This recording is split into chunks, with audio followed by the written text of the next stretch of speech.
welcome back to TKO Fight Sports.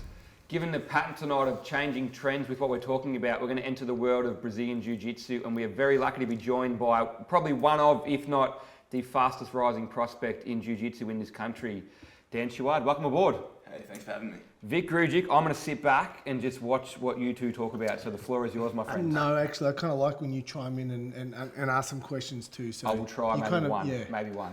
Well, basically, just talk us a little bit through your progression in Jiu-Jitsu in the last 12 months. Sure.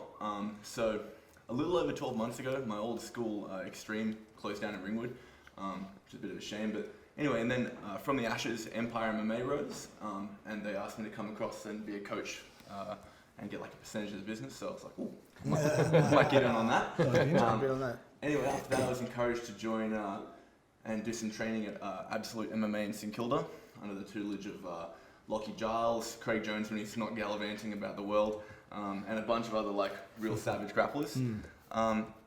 So yeah, just been training with those boys and refining my skills, learning new tools, and then bringing that back to home base at Empire and you know, sharing that with the guys. So. Now, Empire MMA, that's Mem Sehan's opened up that gym, if I'm correct? Yeah, so Mem basically was the head guy when it all opened up, but then so he's got a slew of good strikers coming across from Extreme that were with us, and he's obviously refined those skills further as time goes on. Yep. Unfortunately, because of like time constraints, Mem's got a lot of family stuff and work and all that sort of jazz, so he couldn't give all the time that he wanted to the gym. So I got offered to take on the head coach role at Empire, so I eagerly accepted the challenge. But yeah, so Mem's very much still a part of the gym and the culture at the team. But yeah, so. All of this at the age of 23, man. It's pretty good. Yeah, really man. doing some big things. So. I think he was a scientist as well or something. I did it at uni for a little minute, but yeah, turns out I'm way better at choking dudes than I am at doing chemistry. So well, that's obviously the bonus of jiu-jitsu. I mean, it's very strategic. It's a lot of problem solving. So intelligent guys, very much do well. So apart from being a big, good-looking dude, you're a smart guy too. So I Chris, try. I've got a question for you there, Daniel. Sure. At the age of 23, how do you feel you've evolved into being now a leading coaching example for people at the age of 23? Yeah. Like you're young, you're a well-accomplished brown belt now. How have you found the coaching role, so to speak? Yeah, I've found it really challenging in some ways, but like really rewarding in others. So Yeah. I've been coaching for probably 4 or 5 years now, in different facets, from kids classes to MMA to Jiu-Jitsu to like high-level fighters and stuff like that. I think a big thing for me with coaching comes from like leading by example and trying to like compete as much as I can and really be a student of Jiu-Jitsu and of martial arts as a whole. That's an awesome thing to say, because I totally agree with you. And I think people see the attention to detail that goes into being a high-level competitor in martial arts and Jiu-Jitsu, and they kind of adopt that analytical method of training. So that's something that I feel that, particularly in like the new era of Jiu-Jitsu, there's such a technical component to that, and of course in MMA. But I feel like that's translated really well into my teaching style, and I feel like I give that well to my students. Yeah, that's good. Good to hear. well, that was basically what I was going to lead into next. What you just mentioned now about that new era of jiu-jitsu, and obviously, I've been in jiu-jitsu for a good few years now and watched it develop and progress into the format it's become now. And obviously, John Danaher and the Death Squad over in where are they, New Jersey or New York? New York, New York, yeah, I'll get those confused. So over there, they're obviously making big waves and having a lot of impact on the jiu-jitsu scene. So would you say that's kind of helped to shape your development mentality with that, or just being with the crew that you're with at the moment training? Yeah, 100%. I feel like it's a mixture of things. I try and take information and insight from everywhere as much as I can. So the Danaher guys obviously really tries to systematize. That's probably not a word. That'll do. We get it. We get what you're saying. Systematize jiu-jitsu, where you break it into different submission categories, and then if you learn in a system, the whole thing works together. If it starts to fall apart, you can reboot the system and keep going. So rather than just like learning like, here's 3 moves in a class and now go roll, it's like you're really structured just in a way. Chain bunch of concepts. It's funny you say that. Sorry to jump in there, No, because I have done a bit of jiu-jitsu back in my day too. But what you just said, back in my era, was the way it used to work. Learn a few moves, a couple of submissions, and then you roll for the next 30, 40 minutes. But you're saying it's evolving from that, more of a structured, more base to each sort of class. Yeah, 100%. And it kind of like the way you would teach it varies level to level. Like beginners, you still need to have a sense of like, all right, here's a bunch of moves that kind of fit well together, not just like, randomly selected. Yeah. But of course, foundation is very important too. 100%, yeah. But then like the main teaching style has really evolved from like just a bunch of drilling, although there are some schools that still do a bunch of drilling, to a lot of specific training where you start in a really narrow area and really focus on like refining the whole game in that area, so that you don't, you have all the answers for that spot. So it's like if you get to your spot, now you're super effective at a really high level. So, sorry to keep talking for a sec, go guys, for it. but with Thai boxing, so to speak, some gyms are good clinchers, some gyms are good kickers, some gyms are good elbowers.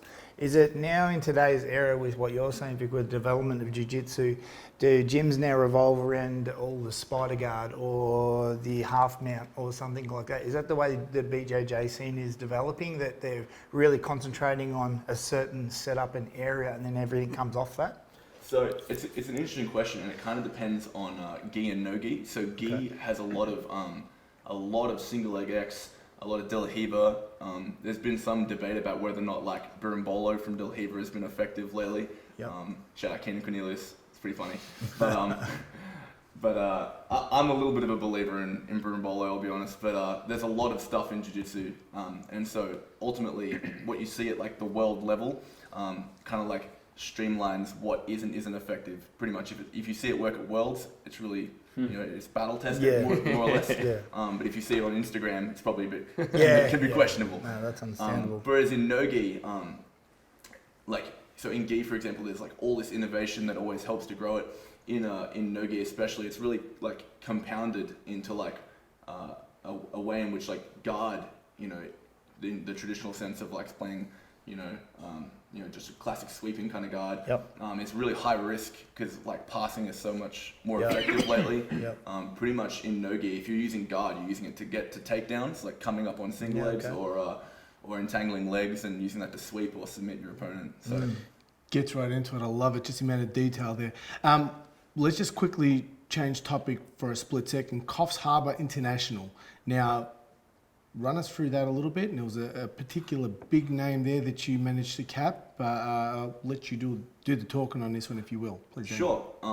So Coffs Harbour Invitational, I got invited into it. So it was a brown and black belt division over 99 kilos.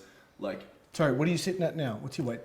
Extra thick. He's delicious. I think I'm about 113, 114. Chunky. Big dude. Extra thick. So, And that being said, last time I rolled with you probably would have been about 4 years ago, and you were hovering around the 80 kilogram mark. So, yeah, I probably would have been around like 90 or so. 80 kilograms when it was about 12. I was cutting weight. 12. Yeah. Cutting weight, dehydrated, Yes. on the brink of death. But in all seriousness, I was probably around like 90 kilos. So, I mean, like obviously, you go from being 19 to 23 and, you aren't training to keep your weight down if you just train to be effective. And, I got to a point where I was kind of like, do I want to do heaps of MMA or do I want to do heaps of jiu-jitsu? And I felt like my edge in jiu-jitsu was becoming really prevalent. And so I was like, well, generally speaking, I consider myself to be a fairly technical jiu-jitsu player.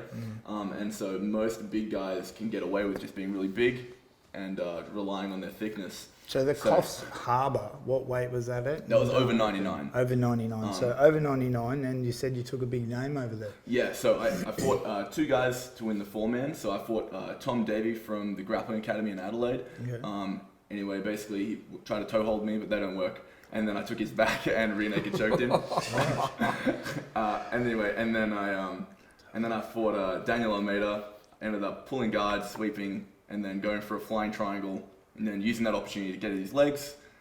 Yes, I did see a little bit of footage of that. That was a very good transition. Yes. I actually just caught that video just before you got here, and pretty impressive stuff. And I've known Daniel for a few years, and he's no slouch on the mat, and he's pretty much been knocking just about everybody off every competition he steps into. So I caught that update on social media. I was like, wait, did I read that right? I had to double check them. Holy. One of the better black belts in the country. So it shouldn't be underestimated. I'm going to ask my token question.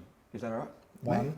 Go for it. One. Hang on, Jolly before, good. before you do, before you ask that question, so just keeping on the topic of some big scalps, grappling industries, a couple of months back, you had another big name that you were able to get a good win on. Yeah, so a little while ago, I fought Jake Matthews in Grappling Industries.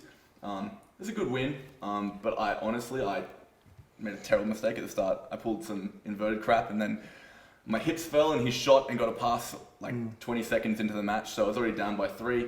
Anyway, and then with maybe I entangled his legs a couple of times and managed to regain my guard, but then in the last 10 seconds, I ended up passing his guard to get the win, and so it was a cool win. But obviously, big respect to Jake. He's done a lot in UFC, but the level of elite grappler is different to elite grappler in UFC. Just because it's 100%. Anytime you have a specialist in one Yes. thing, if you look at guys in MMA who are specialists, if they get to their spot, then it's game. Look at Damian Maia with back control. If he gets on your back, probably gonna have a tough time, Big right? Okay, so now, token question, Josh. Hey, sure. Mate, go for it. I will. Probably gonna go I'll back. sit back. Make I'm me not gonna change say my nothing. mind. Be a all very right? good one given the caliber of jiu-jitsu we've got. So I'm going Go for to it. change focus a little bit. Really enjoyed watching and calling your mixed martial arts fights, and again relying on that pedigree of jiu-jitsu, but then used to throw hands as well, man, and that was entertaining. So 2 questions. 1, is there any chance of you re-entering the world of mixed martial arts? And 2, when? Yeah, sure. So I was talking about this the other day, but I was thinking about my jiu-jitsu, and back when I was fighting in AFC, my jiu-jitsu was super hyped up. Everyone's like, oh, it's this savage blue belt comes out and taps. Pressure's these guys. on. Yeah. Used to bang. Dude, and looking back, man, I was trash, eh? I don't know how I ever submitted anybody. But that's the nature of the But it's beast. just a raw talent. That's what a lot That's of what it people was. can see. Didn't even right? have to try, mate. It was just done. Yeah, no, I had some good wins. Is it on the cards though? A return? I think so, yeah. So I've got a really big jiu-jitsu comp that's coming up that is in my that I foresee doing well in. So I don't want to look past that at all, but I was thinking, depending on how that plays out, maybe early next year, we'll see how it goes. But that being said, Josh, I mean, you see a lot of guys making a good career now, being lucrative Yeah. within jiu-jitsu. So Jiu-jitsu guys circuit. don't that's need true. to. So everyone always asks that question. The people that are getting a lot of success with jiu-jitsu, are you going to fight MMA? Oh, look, that need wasn't to. necessarily a question to dictate that you should. It was more for my own entertainment. Yes. Because But it was that's- a lot of fun yeah. watching those fights. Yep. So Dan, thank you so much for joining us on TKO Fight Sports. My pleasure. In the realm of giving away the odd spoiler or a teaser for our viewers, anything you can pipe bomb for us right now? Yeah, so I've got ADCC trials in Japan. Wow. So if you don't know, ADCC is probably the Olympics of grappling. If you win that, it's probably the biggest statement you can make in terms of winning a tournament. So the trials for that are in Japan in May. I'm doing the over 99 division. Hopefully I win. Well, I will. We'll win. Win. That's and, it. then go to ADCC in September, and that's in Anaheim. So hopefully get to rep the flag for Australia and do some big good. things. To give you the motivation that you need after you win at the ADCC trials, we'll bring you back on TKO Fight Sports to talk about your experience in Japan and prepare the world for you to take over later on this year. Thank you so much for joining I us. like it. My pleasure. Thanks, guys. Thanks, Dan. What's up guys, Janae Hollow-Point Harding here, back in Australia after my win on Bellator 219, got the unanimous decision win over a tough Russian opponent, back at Ethos Performance, doing our strength and conditioning. Super happy to be back. Thank you to the guys at TKO Fight Sports for the massive support. If you guys don't already follow them, watch all their panels. Shit's really interesting. Speaking about everything to do with Australian MMA and keeping on top of all the news going on with us and everyone who is involved in combat sports in Australia. So keep on top of it. I'll see you guys soon. Thanks.